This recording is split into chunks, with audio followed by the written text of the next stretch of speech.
महत्वाकांक्षाएं अनियंत्रित न होने पाएं शीर्षक से आज 26 नवंबर का 330वां 330 युगऋषि विचार प्रवाह प्रेषित करता हूँ। हमने इसे कोट किया है जनवरी 1965 के पृष्ठ 24 से। युगऋषि वर्य ने लिखा था, महत्वाकांक्षा तो उत्कृष्ट महान आदर्श को साकार करने का साहस तथा कर्मठता युक्त अभियान है, जिसके गर्भ में स्वस्थ और संतुलित मनोभूमि, जागरूक चेतना, विवेक युक्त बुद्धि रहती है। विकृत महत्वाकांक्षा निम्नगामिनी होती है। इस आईने में जब मनुष्य अपनी तस्वीर देखकर उस ओर उन्मत्त होकर दौड़ता है तो परिणाम में उसकी स्थिति उस बाज की सी हो जाती है जो आकाश से मकान या धरती पर पड़े शीशे के टुकड़े में अपना प्रतिबिंब देखकर उस ओर झपटता है, शीशे से टकराकर घायल हो जाता है। विकृत महत्वाकांक्षाएं मानव को मृग मरीचिका की तरह भटकाती हैं।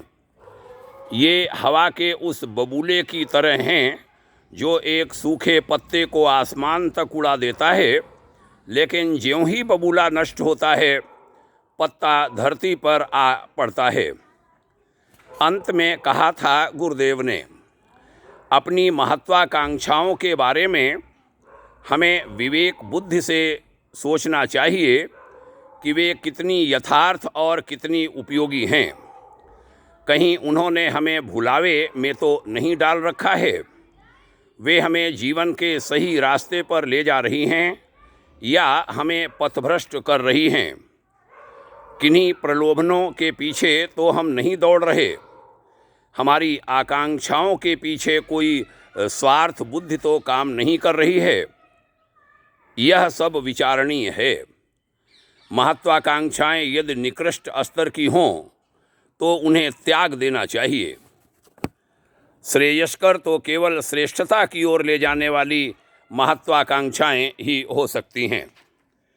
बहनों और भाइयों, यह बड़ा ही महत्वपूर्ण ऋषि निर्देशन था, सबके लिए उपयोगी, सबके काम का। हम इन युग विचारों पर ध्यान दे पाएं तो अनेक उलझाओं से, अनेक असफलताओं से हम बचे रहें। आइए इन युग विचारों को सुनेंगे, गुनेंगे, मनन करेंगे, उतारेंगे अपने जीवन में। ऐसे संकल्प के साथ आज की चर्चा का समापन करते हैं। बहुत बहुत धन्यवाद यहाँ तक सुनने के लिए। ओम शांति।